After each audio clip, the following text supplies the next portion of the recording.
전능하신 하나님 아버지 감사합니다. 오늘 이렇게 토요 집회를 주님 앞에 올려드릴 수 있도록 은혜를 가주시니 감사합니다. 온 마음을 다하여 주님 앞에 나왔습니다. 이 시간 만나는 시간 될 수 있도록 아버지 역사하여 주시옵고 주의 성령께서 이곳에 임재하여 주고 임하옵사 오늘도 풀어지는 역사 열어지는 역사 있게 하여 주시옵소서. 주여 사모하는 심령에 주의 성령께서 기름 부으시고 주의 성령으로 충만케 하여 주시옵고 결박과 묶임이 풀어지마 살아계신 예수 그리스도 주님의 주권 같았으니 나의 심령 속에 온전히 이루어지는 시간 될 수 있도록 아버지 역사하여 주시옵소서. 이 시간 하나님을 활짝 열어주시고 주의 성령께서 강림하여 주시옵소서. 이 시간은 주의 성령의 시간입니다. 이 시간 하나님의 시간입니다. 이 시간 예수님의 시간입니다. 주여 만나 주시옵소서. 회복하여 주시옵소서. 치료하여 주시옵소서. 하나님 아버지 감사합니다. 감사드리며 우리 주 예수 그리스도를 높여 기도하옵나이다. 아멘. 사도신경으로 신앙 고백드리겠습니다.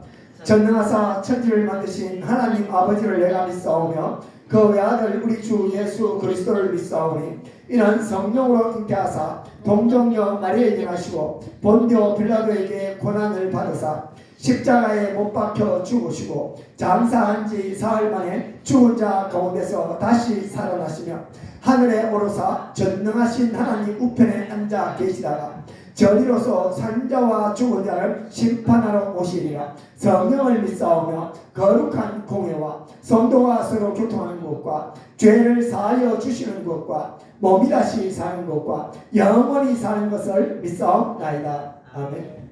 성경 말씀은 요한복음 8장 31절입니다. 요한복음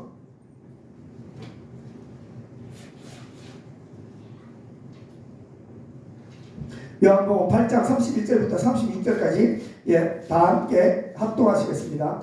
시작. 그러므로 예수께서 자기를 믿는 유대인들에게 이르시되 너희가 내 말에 가면 참으로 내 제자가 되고 진리를 알지니 진리가 너희를 자유롭게 하리라. 그들이 대답하되 우리가 아브라함의 자손이라 남의 종된 적이 없거늘 어찌하여 우리가 자유롭게 되라 하느냐.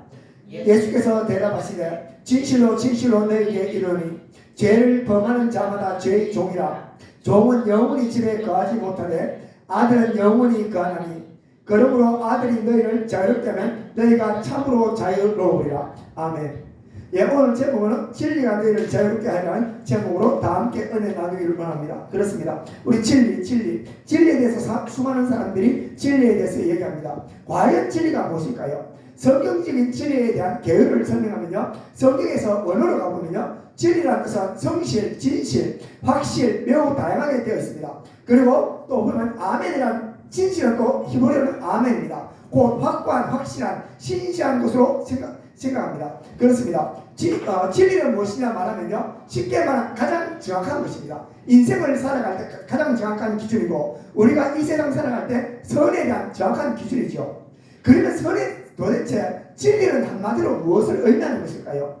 진리는 한마디로 말하면요, 선입니다. 왜 선이냐고요? 진리는 왜 선이냐면요, 진리는 예수 그리스도 그분이 선이기 때문입니다. 우리가 진리의 가장 바른 것, 하나님께서 천지를 창조하셨습니다. 천지를 창조하시고 하나님은 선이시죠. 하나님은 완전한 선인데 선에 대한 완전한 기준을 하나님께서 설명하셨습니다.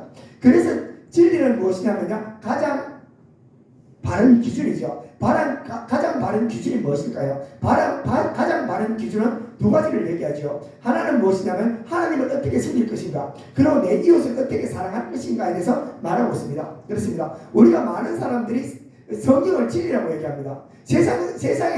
세상에도 진리에 대해서 많이 얘기합니다. 세상 쪽에서 말하는 진리는 무엇을 지냐면 선을 진리라고 그러죠. 근데 세상 사람들의 선에 대한 진리는 무엇이죠? 자기 기준에 대한 선입니다. 자기 기준에 대한 선에 대한 기준은 무엇일까요? 왜냐하면 내가 가지고 있는 기준과 잣대를 가지고 선이라고 얘기합니다. 그래서 자기가 가지고 있는 선은 타락한 선이죠. 아담의 타락으로 말미암아 선에 대한 기준이 하나님을 중심으로 하는 것이 아니라 내 중심에 대한 선에 대한 기준이 다릅니다. 그래서 각자마다 진리를 가지고 있죠. 각자마다 선에 대한 기준을 가지고 있습니다. 그래서 각자마다 가지고 있는 선에 대한 기준이 각자가 다릅니다. 각자 개인마다 선에 대한 기준이 다르죠. 그래서 각 사람마다 진리가 다르다는 것입니다. 그렇듯이 우리가 타락한 사람들에 대한 선, 진리의 기준은 다릅니다. 그리고 우리나라에 대한 헌법이 있고 나라에 대한 법이 있죠. 이 법은 나라에 대한 기준에 대한 법입니다. 사람이 만든 것이죠. 그리고 완전한 진리에 이르지 못합니다. 진리에 근접할 수는 있으나 완전한 진리에 도달하지 못하는 게 세상에 대한 법입니다. 하나님께서는 천국 가면 하나님의 절대 선만 가지고 있죠. 어떠한 악도 존재하지 않습니다. 하나님께서 그래서 선에 대한 기준을 정확하게 명료하게 성경에 대한 기록해 놓았습니다. 그래서 진리는 무엇이냐? 성경이라고 얘기하죠. 성경에는 두 가지를 얘기하죠. 하나에 대한 선에 대한 기준은 무엇이냐면 내가 하나님은 어떤 존재인지를 알고 하나님을 어떻게 섬겨야 되는 기준이 나와 있고, 두 번째는 신을 어떻게 섬겨야 되는 기준이 나와 있고, 둘째는 뭐냐면 사람을 어떻게 섬겨야 되는 기준이 나와 있죠. 세상 사람들은 무속신앙을 가지고 신을 섬깁니다. 그 섬기는 것은 신을 위하여 섬기는 것이 아니라 나 자신을 위해 섬깁니다. 내가 이익을 위해서 신을 섬기죠. 그 기준이 무엇이냐면 신을 위한 섬기는 것이 아니라 나 자신의 육신의 부와 명예를 위해서 신을 섬기게 되는 것입니다. 그런데 우리는 그렇지 않죠. 우리는 하나님을 경배하죠. 하나님을 섬기는 것이 아니라 하나님이 나를 만드시고 지으셨기 때문에 그분을 경배하고 그분의 이름을 높이고 그분의 영광을 얻어드립니다. 그분께서 우리를 올려드릴 때 그분께서 우리를 어떻게 사람답게 살아가게 만들어 간다는 것입니다. 그렇습니다. 그러니까 진리는 완전한 진리입니다. 그래서 성경은 이것을 설명해 놓았고, 구약에 대해서는 우리가 율법을 계명이라고 그러죠. 계명이라고 그러고 말씀했는데 왜 율법이 진리냐면요, 하나님을 섬기는 방법과 이웃 사랑에 대한 삶에 대한 것을 정확하게 명령해 놨습니다. 율법에 대한 예의의 전체를 보면요, 하나님을 어떻게 섬긴다? 마음과 뜻과 정성을 다해 온 힘을 다해 섬겨야 되죠. 그리고 두 번째 이웃 사랑이 나왔습니다. 이웃 사랑을 한마디로 압축하면 어떻게? 내 이웃을 내 몸같이 사랑합니다. 네가 사람이 가장 사랑하는 게 누구냐면 자기 자신입니다. 사람은 자기 자신만큼 사랑하는 사람이 없습니다. 그래서 이거를 좀 어렵게 얘기하면 자기애라는 거죠. 자기애. 자기 자신을 엄청나게 사랑합니다. 모든 사람들은 자기 자신을 위해서 살아갑니다. 그렇듯이 자기 자신을 사랑하는 만큼 어떻게? 너 대신 그렇게 사랑해? 라고 말이죠. 그래서 이거죠. 다른 사람한테 와서 다른 사람을 죽이면 내가 대신 죽어야 되고, 그렇죠. 그렇듯이 우리가 다른 물건을 빼앗으면 또 배로 갚아주게 성경에서 말하고 있습니다. 그래서 구약 성경에 대한 이웃 사랑은 네가 네 자신을 사랑해? 그만큼 너도 그 사람 똑같이 사랑하면 돼. 이게 구약에 대한 얘기입니다. 그 한마디로 압축하면 이렇게 되죠. 신약 성경에 와서 똑같은 얘기합니다. 신약 성경도 원수를 내 몸같이 사랑하라 그러죠. 그러니 사랑할 수 없는 걸 사랑하라 그럽니다. 그렇듯이 성경에 대해서 말하면서 하나님에 대한 사랑과 이웃 사랑에 대한 것을 말씀하셨고, 그것을 풀어헤쳐 놓은 것이 매기수고, 신약 성경에 와서 어떻게 그것을 조금 더 세밀하죠. 구약 성경은 계명은 뭐라고 하죠? 생명이라고 하죠. 계명을 왜 생명이라? 계명은 생명입니다. 왜? 하나님의 계명을 지키면 영생합니다. 구약 율법 만들 때 안 지키면 어떻게 된다? 영원히 죽지 않고 하나님 나라에서 입성하면 거기서 영생을 누립니다. 하나님께 주시는 모든 죄를 깨끗하게 씻기고 영원한 생명, 하나님의 나라에 살아갈 수 있는 그것이 뭐죠? 그게 계명입니다. 그래서 계명을 생명이라고 해요. 계명이 생명이라고 하죠. 그리고 신약 성경에서 말씀이 생명이라고 하죠. 예수님께서 구약 계명을 말씀으로 다 풀어서 해쳐 나왔습니다. 내 이웃을 어떻게 사랑하는지 실천으로 몸으로 다 보여주셨습니다. 그래서 생명의 성령이 법이라고 그러죠. 성령께서는 하나님의 계명을 이룰 수 있도록 내 안에서 역사하기 때문에 어떻게 한다?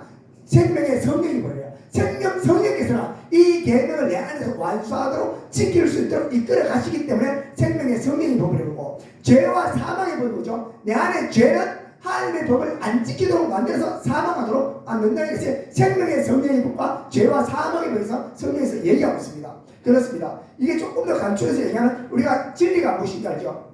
그러면 진리에 대한 기준이 우리가 이론적으로 알 수 있습니다. 아, 계명이 진리네? 신약 와서도 이게 계명이 말씀이 진리네? 압니다. 그럼 어떻게 지켜? 이 기준이 모호하잖아, 그죠? 근데 누군가 한 사람이 이걸 지켜주면 돼요. 누구 한 사람이 우리가 어떤 텔레비 사용 설명서를 보여주고 와서 설명서를 봅니다. 이해가 되지 않습니다. 어떻게 해야 돼? 누군가가 한 사람이 이 계명에 대해서 잘 실천해 본보기가 되면 따라가면 되잖아요. 그래서 우리가 예수님을 우리가 뭐라고 하죠? 진리시라고 하죠. 예수님께서는 길이요 진리요 생명이라고 성경에서 분명히 말씀하고 있습니다. 예수님께서 왜 진리일까? 예수님을 로고스 말씀으로 오셨습니다. 눈에 보이지 않는 말씀이 사람의 몸을 입고 이 땅에 오셨습니다. 어떻게? 하나님께서 말씀이신 하나님께서 예수님의 몸을 입고 로고스가 돼서 이 땅에 오셔서 어떻게? 하나님의 진리를 몸소 실천하셨어요. 실천하는 얘기죠. 예수님께서 이 땅에서 두 가지를 실천하셨어요. 하나님께서 원하는 법은 딱 두 가지거든요. 하나님을 사랑해. 하나님을 사랑하는 것과 이웃 사랑은 두 가지라는 겁니다. 하나님께서 하나님을 사랑하는 걸 어떻게 보여주셨냐면 예수님께서 하나님의 사랑을 하게 되면 하나님 앞에 어디요? 목숨을 다해 하나님을 사랑하게 됩니다. 하나님께서 원하시는 삶, 하나님께서 원하시는 삶을 살 때 하나님께서 가장 기뻐하시는 게 무엇일까? 하나님께서 가장 기뻐하시고 진짜 원하시는 뜻이 무엇일까? 그것은 하나님께서 가장 기뻐하시고 원하시는 것이 무엇이냐면요, 우리 사람에 대한 영혼에 대한 구원입니다. 그래서 어떻게 하셨어요? 이 땅에 예수님께서 오셔서 빌립보서 2장부터 보면 예수님께서 죽기까지 복종하셨다는 말이죠. 복종은 어디서 옵니까? 순종은요, 어떠한 계층과 계별로 순종할 수 있습니다. 직장 생활을 하면 우리가 윗상사한테 순종을 해야 됩니다. 근데 복종은 안 해요. 왜? 복종은 죽음이 되거든요. 복종은요, 쉽지 않습니다. 우리가 돈을 벌려고 직장 생활에서 순종할 수 있습니다. 권위에 순종하고 명예에 순종하고 나의 어머니에 순종합니다. 순종을 할 수 있지만 순종은 죽음을 동반하지 않습니다. 그런데 복종은 뭐죠? 내가 죽기까지 복종하다가 복종에는 뭐가 들어가냐면 자기 희생이 들어가야 됩니다. 내가 사랑하지 않으면 절대 충성하지 복종하지 못합니다. 충성과 사랑 안에 충성이 있고 복종이 있고 순종이 있습니다. 예수님께서 하나님을 지극히 사랑하시기 때문에 자기 생명을 다해 내가 죽음으로 말미암아 하나님의 사랑을 눈으로 보여주셨어요. 이게 첫 번째 하나님의 사랑입니다. 사랑하지 않으면 순교하지 못하고 사랑하지 못합니다. 그러면 저와 여러분들 왜 하나님 말씀을 순종하지 않을까요? 한마디입니다. 하나님 그만큼 안 사랑하잖아요. 사랑하면 죽기까지 다 합니다. 우리가 자식한테 뭘 해요? 희생하죠. 왜 희생합니까? 사랑하니까. 이거 사랑이 없으면 자녀한테 절대 희생하지 않습니다. 사랑하는 만큼 하나님 앞에 굴복되고 순종되어서 나갈 수 있습니다. 그렇죠? 하나님 예수님께서 진리이신 예수께서 첫 번째 하나님의 사랑의 본을 보여주셨고 두 번째 무엇을 보여주셨냐면요, 하나님께서 이웃 사랑에 대한 삶의 실천을 보여주셨습니다. 하나님께서 이웃 사랑에 대한 삶 실천, 하나님께서 자기 자신을 사랑한 만큼 이웃을 사랑하면 된다고 그랬죠. 예수님께서 완전한 사랑을 보여주셨죠. 예수님께서 자기 자신의 목숨을 들여서 어떻게 우리 사람의 영혼을 구원하기 위해서 십자가에서 죽으셨습니다. 그래서 로마서 5장 8절을 보면 예수님께서 죽으심으로 자기의 사랑을 확정하시고 보여주셨다라고 말씀하죠. 그래서 예수님께서는 우리를 자기 자신을 위해서 죽으신 것이 아니라 우리의 영혼을 구해서 예수님은 죽어도 내가 죽어도 십자가의 고통을 받아도 내가 죽어도 어떻게 저가 살릴 수 있다면 내가 대신 죽을 거야 라고 말씀하시면서 예수님이 대신 죽었다고 말하죠. 대신한 자는 누가 썼냐면 사도 바울이 씁니다. 사도 바울이 예수님을 깊이 묵상하는 보게 주님께서 십자가의 죽음의 사건이 예수님께서 나를 위해 대신에 죽었던 것이 이것이 완전한 사랑에서 언제 내가 주님을 모른다고 할 때, 주님을 알지 모른다고 할 때, 주님을 할 때 내가 전혀 영광 돌리지 않을 때, 내가 죄인 됐을 때 그분께서 왜요? 자기의 사랑을 확정하고 보여주셨다라고 말씀을 하고 있습니다. 그렇습니다. 조금 정리하면요, 그렇습니다. 성경에서는 진리는 예수님이라고 말합니다. 요한복음 1장 14절에 말씀이 육신이 되어 라고 말하고 은혜와 진리가 충만하더라 라고 말하죠. 예수님 안에서는 말씀이 육신이 되어 오셨고 예수님 안에 은혜와 진리, 은혜는 거저 주시는 사랑입니다. 거저 주시는 사랑이고 그분은 진리라고 내가 바른 기준의 삶이고 3년 반 동안 너네들이 어떻게 인생을 살아가야 되는지 내가 보여줄게 라고 말씀하셔서 완전히 자기 기생의 삶을 사셨어요. 공생의 3년 반 동안 자기의 인생을 보셨습니다. 그분께서는 공생에 다니면서 수많은 병자들한테 다니면서 치유하시고 수많은 사람들 앞에서 말씀을 전가하셨고 수많은 사람들 앞에 자기 자신의 시간과 모든 것을 다 투자해서 그들을 위해서 기도하시면서 그들의 영혼의 성장을 위해서 그들이 하나님 앞에 올려 보내기 위해서 하나님의 나라를 준비시키기 위해서 내가 자신이 없고 끊임없이 3년 반 동안 자기 희생의 삶을 사셨어요. 몸으로 사시고 어떻게 난 다음 마지막 십자가 죽으심으로 말미암아 자기가 모든 것을 다 내어주었죠. 이게 본에 대한 삶입니다. 그리고 두 번째 사도 바울 같은 경우도 똑같이요. 사도 바울도 와가지고 복음 전하는 삶을 살았어요. 우리가 복음 전하는 것도 중요합니다. 하지만 그가 복음 전한 이유는 뭐냐면 우리 영혼에 대한 사랑입니다. 그 사랑하는 마음 때문에 한 사람 한 사람들이 예수를 닮아서 천국에 입성시키기 위해서 사도 바울은 그들에게 사랑하는 마음으로 끊임없이 복음을 전하세요. 복음을 전하고 가는 곳마다 핍박과 환란이 있고 그 환란보다 뭐가 더 크다? 사랑하는 마음이 더 크기 때문에 고난과 환란을 이길 수 있습니다. 고난과 환란을 이길 수 있는 방법은 내가 그 사랑이 크면요 이길 수 있습니다. 우리가 부모가 돼서 자녀들을 양육하고 키울 수 있는 이유가 뭐냐면요, 내가 사랑하기 때문에 내가 모든 걸 포기하고 사랑할 수 있죠. 그 안에 사도 바울도 그 사랑에 나타난 현상이 뭐라고 복음에 전전한 일이었어요. 우리가 똑같습니다. 하나님을 사랑하는 마음, 이것을 보여주셨습니다. 그리고 요한복음 14장 6절에 예수께서 이르시되 내가 곧 길이요 진리요 생명이라고 분명히 말씀하고 있습니다. 그렇습니다. 우리 주님께서 길이요 진리요 생명이라고 말씀하시고 진리는 도대체 또 뭐 성경에서는 어떻게 정리를 하냐면요, 요한복음 14장 17절에 그는 진리이라, 성령은 진리이라 분명히 말합니다. 그렇습니다. 세상에 성령 외에는 진리가 없습니다. 왜냐하면 세상에 대한 수많은 학문과 책들 있지만요, 이거는 비진리입니다. 진리에 근접할 뿐이고 하나님의 완전한 사랑에 대한 기준에 대해서 말씀하지 못합니다. 그리고 우리가 세상 살아갈 때 어떻죠? 세상 사람들은 왜 먹으라고 그래요? 건강을 위해서 먹으라잖아. 진리가 아닙니다. 우리는 왜 먹어야 돼요? 성경의 진리에 대한 말씀은 하나님의 영광을 먹으라고 해요. 이 먹는 것조차 기준이 뭐라고요? 너는 너 자신에서 먹는 것이 아니라 하나님의 영광을 위해 먹을 때 이것이 진리가 된다고 얘기합니다. 그런데 성경에서는 정확하게 우리가 인생을 어떻게 살아야 할 기준 잣대에 대해서 정확하게 명료하게 해놓았습니다. 이것을 이루신 분이 누구? 성령이십니다. 그리고 우리 가치관과 생각과 사고를 바꾸죠. 우리가 이 땅에 살아갈 때 이 땅에 살아갑니다. 하나님께서 우리한테 뭘 보실까요? 우리 구약시대 때는 사람들의 행위에 대한 법을 봅니다. 구약시대 때 속죄에 대한 기술은요, 그들의 눈에 보이는 형태에 나타난 현상에 대해서 속죄를 했습니다. 그래서 사람을 죽이고 와가지고 빼앗고 때리고 이랬을 때 그들의 속죄 때문에 안수했죠. 신약시대 때는 다릅니다. 구약시대 때의 법과 신약시대 때는 다릅니다. 구약시대 때는 눈에 보이는 행위에 대한 법을 정죄했고, 신약시대 때는 내가 어떻게 정죄하신다고요? 주님께서 마음과 중심과 동기를 보십니다. 분명히 하셔야 돼요. 왜냐하면 구약시대 때는 그렇지만 신약시대 때는 우리에 대한 죄에 대한 기준은요, 조금 더 섬세하게 설명이 들어갑니다. 그 신약시대 때 죄에 대한 기준은 무엇일까요? 마음과 중심과 동시입니다. 우리 주님께서 말씀하시죠. 내 마음에 있는 것이 악한 것이 입으로 나온다 얘기하죠. 마음에 있는 것을 내가 음란한 마음을 품고 이방 여자들의 마음에 품는 것을 죄라고 얘기하죠. 그렇습니다. 신약시대 때 와서는 내가 어떤 마음에 눈에 보이는 행동을 하지 않아도 내 마음에 어떤 마음을 품고 있을 때 죄가 됩니다. 탐욕을 품고 있을 때 죄가 되죠. 이것을 드러내면 더 큰 죄가 되죠. 그래서 우리가 구약시대 때가 신약시대 때 죄가 다릅니다. 신약시대 때는 어떻게 해결해야 돼요? 내 마음에 있는 것을 회개해야 돼요. 그리고 구약시대 때 신약시대 때 죄가 다릅니다. 그래서 신약시대 때 죄들은 사도 바울이 요약해 놓은 것이, 사도 바울이 죄를 기준을 어떻게 하냐면요, 로마서 1장 28절에 그들이 마음에 하나님을 두기를 싫어하면 보입니까? 안 보이잖아요.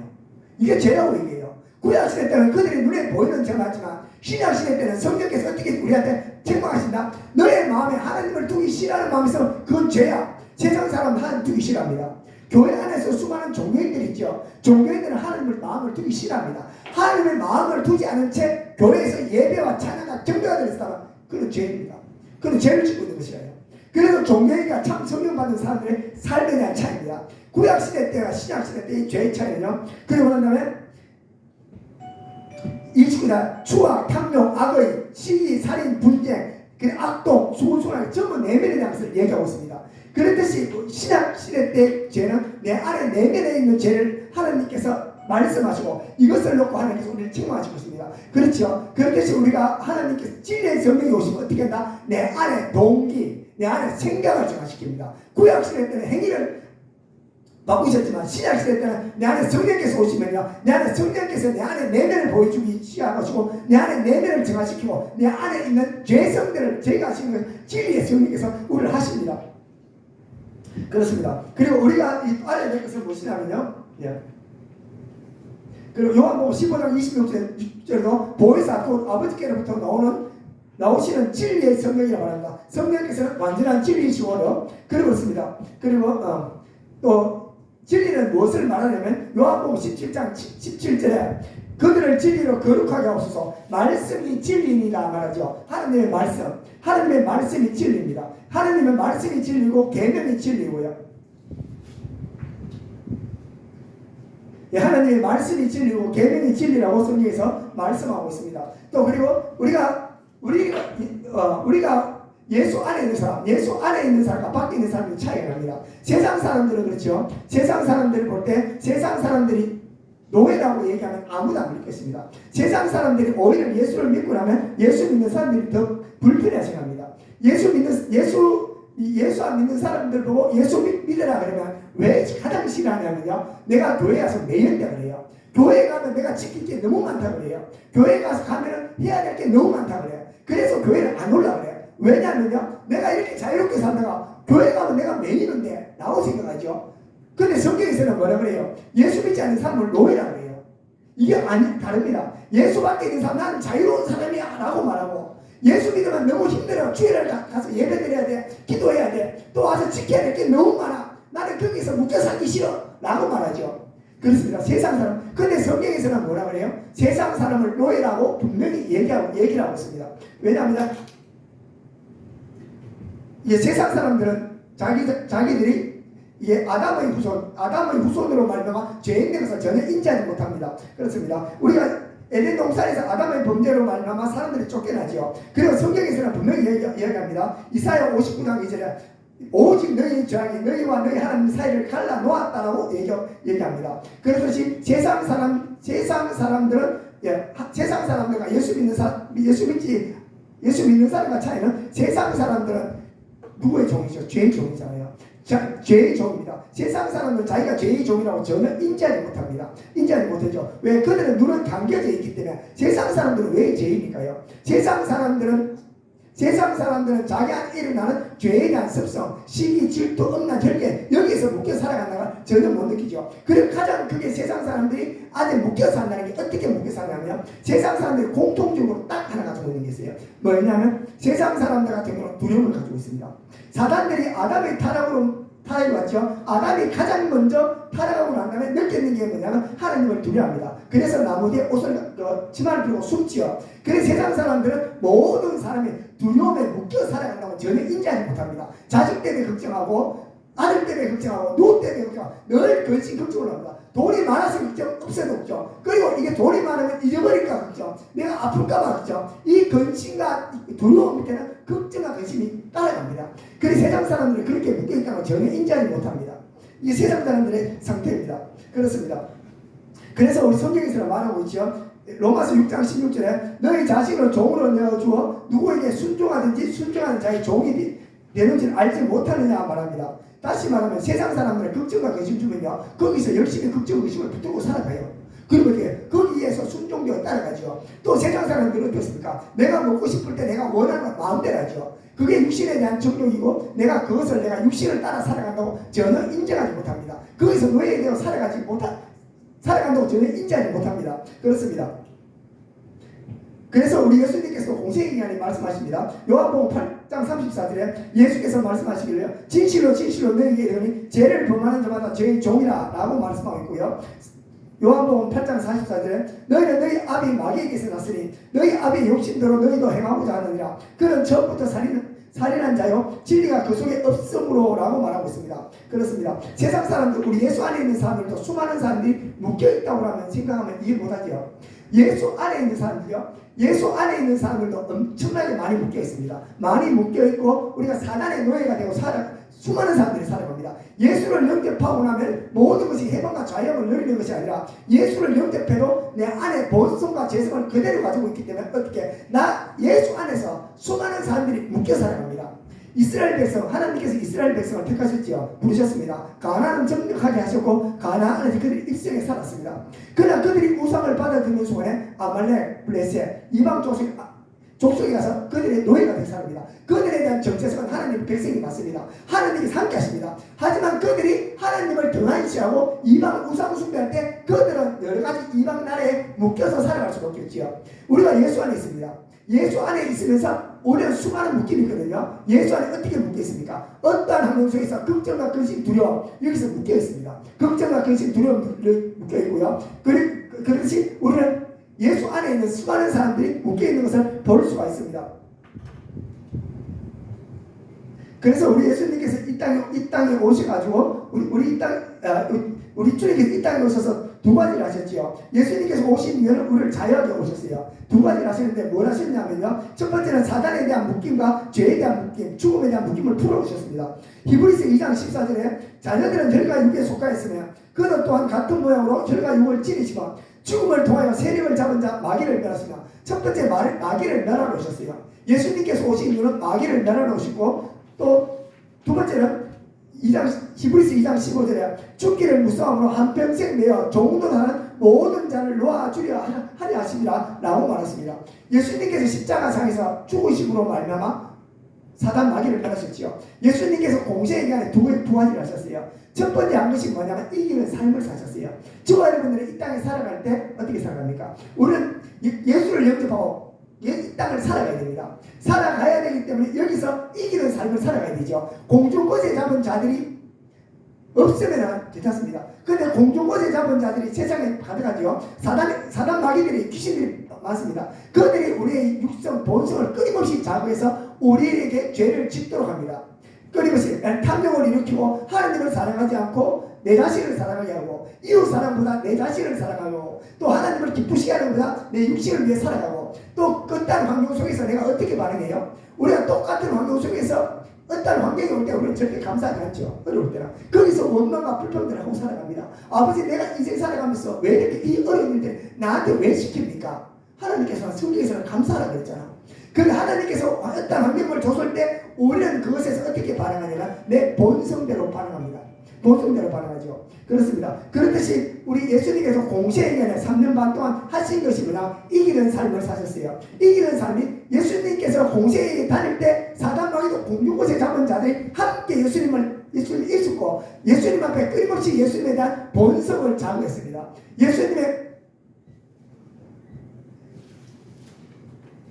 예수님의 그 본성을 자극했습니다. 본성을 자극해서 뭐냐면 예수님 안에서 바리새인과 서기관들이 예수님을 따라다니면서 예수님에 대해서 예수님을 정죄하고 비난하고 판단했죠. 예수님께서 그것에 전혀 반응하지 않고 살아가시면서 이기는 삶을 사셨습니다. 그리고 십자가상에서 죽으심으로 말미암아 예수님께서 십자가상에서 죽으심으로 말미암아 구원의 사역을 이루셨죠. 그렇습니다. 그렇습니다. 그래서 빌립보서 2장 6절에는요. 그런 근본 하나님의 본체이시나 하나님과 동등됨을 취할 것으로 여기지 아니하시고 오히려 자기를 비워 종의 형체를 가지사 사람들과 같이 되셨고 사람의 모양으로 나타나사 자기를 낮추시고 죽기까지 복종하셨다라고 말씀하고 있습니다. 그렇습니다. 예수님께서 공생의 기간에 있으면서 하나님의 절대 주권의 굴뚝에 순종하며 사셨습니다. 그렇습니다. 또 예수님께서 자신의 사람으로 사단을 이기셨습니다. 그래서 요한복음 16장 33절에 내가 세상을 이겨노라 말씀하시죠. 예수님께서 공생의 기간에 예수님께서 사단 마귀의 공격에서 모든 것을 이기셨습니다. 예수님을 조롱하고 예수님을 비난하고 예수님을 업신여긴 사람들에게 전혀 반응하지 않고 이기셨습니다. 그렇습니다. 그리고 하나님께서는 죄악된 세상 속에서 죄인을 구하러 이 땅에 오셨죠. 그렇습니다. 그래서 우리가 하나님의 자녀가 되고 백성이 되었습니다. 하나님의 자녀가 되고 백성이 되었지만 여기서 저와 여러분들이 살아가야 되죠. 살아가야 되는데 여기서 자유하는 삶을 살아가기 위해서는 어떻게 해야 되느냐? 성령에 대한 도우심 외에는 없습니다. 왜? 진리이신 성령. 예수님 안에서 예수님께서 공생에 대한 성령께서 임하셔서 예수님과 성령님과 하나가 되어서 이 땅에서 완전한 죄 없는 삶을 살아내셨죠. 저희들도 똑같습니다. 저희들 속에 성령께서 임하셨습니다. 성령께서 임하시고 저희들 삶 속에서 우리의 성령을 따라 살아가기를 원합니다. 우리가 이 땅에서 묶임과 결박을 풀어지는 건요, 우리가 이 땅에 살아갈 때 사단과의 전쟁이 아니라 이미 주님께서 십자가상에서 모든 걸 다 이겨놓으셨고 이제 우리가 성령님만 붙들고 살아갈 때 우리는 묶임에서 풀려날 수 있습니다. 우리가 왜 묶이냐 하면요, 죄를 지으면 묶입니다. 죄를 지으면 묶이죠. 우리도 대한민국 헌법을 지키지 않으면 법에 대한 제재를 많이 받습니다. 그러나 대한민국의 법을 잘 지키면 제재를 받지 않잖아요. 그런데 하나님께서 이 우주, 지금은 타락한 이 지구상에도 어떻게 이 땅을 운행하냐면요, 하나님의 법으로 운행합니다. 하나님의 법이 뭐냐면 사랑의 법, 하나님의 성령의 법을 통해서 이 땅을 지배해 나갑니다. 그래서 우리가 성령을 따라 살아가고 하나님의 계명과 말씀대로 따라 살아가려면 하나님의 법대로 살아가기 때문에 사단들이 우리를 공격하지 못해요. 우리 안에 주지를 못합니다. 그래서 철저하게 우리가 성령을 따라고 하나님의 계명과 말씀대로 따라갈 때 내 안에 근심과 걱정, 두려움에서 벗어날 수 있습니다. 그렇듯이 우리가 성령을 쫓아가는 삶을 살아가야 됩니다. 그래서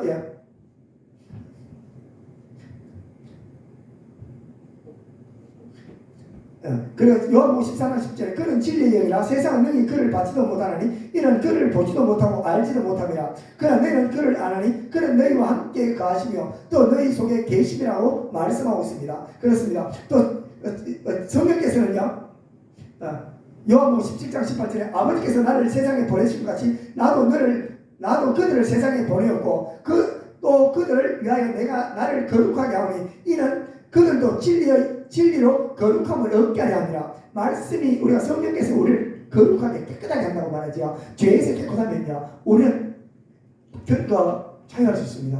우리가 죄를 짓는 순간에 사람들이 우리한테 옵니다. 내가 어느 순간에 내가 사람들을 보고 비난하고 시기하고 질타하는 순간에 내 자신이 내 영혼에 묻힙니다. 어떻게 돼요? 우리가 하나님 예수님께서 사시는 방법대로 반응해야 돼요. 우리 하나님께서 원하시는 삶에 대한 방식이 무엇이냐면 어떠한 환경이 이끌어 들어오더라도 뭐예요? 하나님께서 주신 환경이잖아요. 우리 하나님은 어떤 분이십니까? 선하신 분이죠. 선하신 분입니다. 절대선입니다. 우리 하나님께서 우리의 인생을 이끌어갈 때 어떻게? 하나님께서 우리의 인생을 이끌어갈 때 우리의 영혼의 유익을 위해서 우리 인생을 이끌어갑니다. 우리의 영혼의 유익을 위해서 유익은 뭐냐면 첫 번째는 우리가 죽고 난 다음에 하나님 앞에 심판대 있어야 됩니다. 이 땅에 살아갈 때 인생을 결산해서 주님 앞에 심판을 치야 되고 심판대 앞에 섰을 때 허먹고 저먹기를 서기를 원하고 둘째 거기서 심판대에서 서서 저먹고 허먹을 때 너와 기업과 유업을 해서 하나님께서 우리를 인생을 이끌어 가십니다. 그래서 우리 하나님께서 천국에 줄 것이 너무나 많기 때문에 여기서 죄와 분리시키기 위해서 그리고 죄악 속에서 너의 반응이 하나님의 계명과 말씀대로 반응하도록 훈련시킵니다. 어떻게? 우리 사도 바울이 얘기하죠. 범사에 감사하라. 구약시대 때 이스라엘 백성들이 애굽에서 나와서 광야까지 가는 동안 수많은 사람들이 죽었지요. 하나입니다. 원망 때문에 죽었습니다. 원망이 뭐죠? 하나님께서는 이스라엘 백성에 수많은 기적과 이적을 보여주고 그들을 가나안의 약속까지 주셨고 그리고 그들을 이끌어갔습니다. 하지만 그들이 뭐했죠? 무너졌다고 원망했죠. 내 원하는 기준에서 내 인생이 펼쳐졌습니다. 내가 가는 곳마다 풍족해야 되는데 내 기준보다 낮은 환경과 삶이 올 때 그들은 어떤 식으로 반응했냐면 원망합니다. 하나님 참 나쁜 분이네. 하나님 나한테 왜 이래요? 라고 원망하게 되죠. 그렇습니다. 우리가 살아갈 때 환경 속에서 수많은 환경들이 우리를 밀고 옵니다. 내 가정에 대한 환경, 직장에 대한 환경, 건강에 대한 환경이 내가 원하는 기준치에서 거의 다 맞지 않습니다. 내려오면 어떻게 돼요? 하나님 내가 이렇게 기도를 열심히 하는데 내가 하나님 이렇게 주님을 신앙식을 열심히 하고 주님 앞에 이만큼 들어주는데 왜 환경이 왜 이렇습니까? 라고 반문하는 시간이 우리 시험됩니다. 왜냐하면요 하나님은 절대선이고 이거는 분명히 내 영혼의 유익이 될 거야 라는 그것을 머리에 각인하셔야 돼요. 우리 하나님께서는 뭐란다고요? 내 영혼을 이익을 위해서 내 인생을 끌고 가고 거기서 내가 어떤 반응을 해야 되는지 훈련시킵니다. 우리 하나님께서 뭐라 한다고요? 하나님의 자녀는 하나님의 법에 맞게 사는 훈련이죠. 하나님의 법은 뭐죠? 하나님의 선하신 분이야. 내 영혼에 가장 좋은 것을 주시는 분이야. 감사하는 이런 마음. 이 표현이 답입니다. 그렇지 않을 때요 원망하는 순간에 내 마음이 쑥대밭이 되어요. 원망하는 마음이 쑥대밭이 되어지고 그리고 나면 내 마음은 엉망이 되어버죠. 그러면 어떻게 해요? 그 안에 사단이 들어와서 어떻게 해요? 사단이 하나님 보세요. 이 집사님이 하나님 주는 하나님 원망하는데요. 맞죠? 원망하는 거. 하나님 내가 그 원망하는 마음을 부어줬다면 내 마음이 닳는데 들어가서 원망하는 마음 들고 비관, 절망 확 집어버립니다. 그래서 내 영혼이 나로 떨어져 버리죠. 사람들이 그렇게 합니다. 그래서 우리가 인생을 살아갈 때 각 가정 안에서 각자의 인생을 살아가거든요. 각자의 인생을 살아갑니다. 그래서 우리 하나님께서 어떻게 우리를 연단시켜 올리시키냐 하나입니다. 우리가 세상을 살아갈 때 우리의 공동체, 가족 공동체와 직장 공동체 있죠. 내 가족과 자녀와 내 남편과 내 주위의 사람을 위해서 거기서 살아가는 훈련을 시킵니다. 거기서 살아가면 내가 원하는 조건이 아니라 내가 원하지 않은 조건대로 환경을 만들어서 거기서 내가 참고 인내하면서 살아가고 섬기는 훈련을 합니다. 그래서 내 기준이 아니라 하나님의 기준에 내 기준을 맞춰가는 게 진리예요. 내 안에 있는 진리, 내 안에 내 기준은 거짓진리입니다. 가짜입니다. 내 기준과 내 잣대는 다 틀린 거예요. 하나님의 성령에 대한 기준과 잣대 어떻게? 그래서 하나님께서 말씀하죠. 우리 안에서 하나님의 사랑을 실천하라고 말하죠. 하나님의 사랑을 하나님의 사랑의 덩치를 잘라보면 뭐 들었을까요? 하나님의 사랑이 뭐지? 그 사랑 안에 뭐가 들었지? 사도 바울이 하나님의 사랑을 칼로 딱 자르가 딱 열어보니까요 그 안에 인내가 들었어요. 상대방이 누굴 보고 참아야 돼. 참는 게 사랑이래요. 그리고 난 다음에 내가 질투하지 않는 것이래. 이게 사랑이래요. 야, 미워하지 않는 게 사랑이래. 야, 긍휼히 보는 게 사랑이래. 그 사람을 변화시키는 게 아니라요. 내가 그 사람을 어떻게 반응해야 되는 이게지요. 예수님께서 볼 때 예수님께서 이스라엘 백성 그렇게 말하는데 거기서 인내하는 걸 봤어. 그게 예수님의 사랑이야. 어떤 것도 그들이 비난하고 정죄하고 뭐라하지 않았어. 이게 사랑이래요. 사랑은 뭐냐고요? 가만히 있는 게 사랑입니다. 예수님께서 심판은 모든 걸 하나님께 맡기고 어떠한 행동 속에서 내가 그대로 받아들이는 거, 이 사랑입니다. 그래서 성경에서 우리가 사랑해서 고린도전서에도 12장에도 말하죠. 사랑은 뭐라고? 인내하면 시기하지 않고 질투하지 않고 이렇게 말하고 있습니다. 그렇듯이 우리가 인생을 살아갈 때 우리의 환경 속에서 내가 원하지 않는 수많은 일들이 일어납니다. 거기서 내가 어떻게 반응하고 어떻게 해야 될지는 뭐예요? 상대방을 통해서 내가 엄청난 어려움을 겪죠. 그렇습니다. 세상에 두 가지 어려움이 있어요. 하나는 무슨 어려움이냐? 세상에 소망을 두고 하면서 고난 받습니다. 내가 먼 것을 정치하기 위해서 이를 악물고 돈 벌기 위해서 얼마나 힘들어요. 욕도 얻어먹고 남한테 가서 니 돈밖에 모른다 하지요. 명예를 위해서 얼마나 많은 욕을 얻어먹어요. 거기서 우리가 세상에 소망을 두고 살아감으로 해서 수많은 사람들이 고난받습니다. 대통령 되려면 얼마나 고생 많아요. 되게 힘들죠. 국회의원 되려면 말도 못해요. 구설수에 올라가기 얼마나 많은 사대를 받습니까? 그 자리에 올라갑니다. 고난받습니다. 두 번째 고난은 이게 가짜 고난이고 참된 고난은 뭐냐? 내가 예수 그리스도를 성경으로 보는 고난이 있습니다. 이거는 반드시 상급이 있어요. 하나님께서 우리가 어리석은 자가 되면 안 돼요. 세상에 대한 것을 소망을 두고 살아가면서 받는 고난은요, 다 썩는 것입니다. 아무것도 없어요. 하나님이 알아주잖아요. 내가 장관이 된다, 국회의원이 된다, 대통령이 된다. 죽으는 뭐가 보시 있어요. 아무것도 쓸데없습니다. 내가 지옥 가면. 그러나 내가 주를 위해 받는 고난, 남편을 위해서, 자녀를 위해서 내가 주님을 사랑으로 받는 고난은 어떻게? 그분이 정하시고 그분께서 나를 보증해줘요. 뭘로 온다? 그의 성령께서 내 안에 기쁨과 평강을 주시고요. 하나님은 함께 계신 그분의 임재가 내 심령 속에 부어져요. 그래서 우리는 어리석은 자가 아니라 예수로 주를 향해야죠. 주님께서 십자가 사건이 왜 그래 일어나냐면요, 자신의 명예와 권력에서 그분을 사시지 않았었어요. 오직 하나님의 뜻에 맞게 하나님의 십자가의 영광을 바라면서 전상을 향해, 하나님의 전상을 향해 그분이 달려가시기 때문에 그 영광이 크다네요. 사도 바울이 왜 그래 위대해요? 사도 바울이 위대한 이유는요, 그가 온전히 하는 나라의 소망을 두고 그가 살아가는 길이잖아요. 그분의 사도 바울의 영광, 고난이 얼마나 위대해요. 자신을 위해서 살지 않으셨어요. 그렇습니다. 저와 여러분들 인생 살아갈 때 예수 믿으면요, 왜 이리 힘드냐고요? 사단 마귀가 벌벌이가 잡아먹습니다. 하나님께서 그걸 허락하세요. 이유는 뭐냐면 우리의 영혼에 대한 성장입니다. 우리의 영혼에 대한 성장을 위해서 그분께서 우리를 다그치시는데요, 힘들어요. 만만치 않습니다. 녹록지 않습니다. 하지만 이겨내시면 돼요. 내는 이렇게 가지만 내가 주님 앞에 이렇게 가지요. 그리고 나 때문에 악역하는 사람도 있어요. 다윗이 되기 전까지 누가 악역을 했냐면 누구냐면요, 사울이 악역을 했잖아요. 그런데 다윗이 연단이 끝날 때 사울이 사라지듯이요, 환경이 바뀝니다.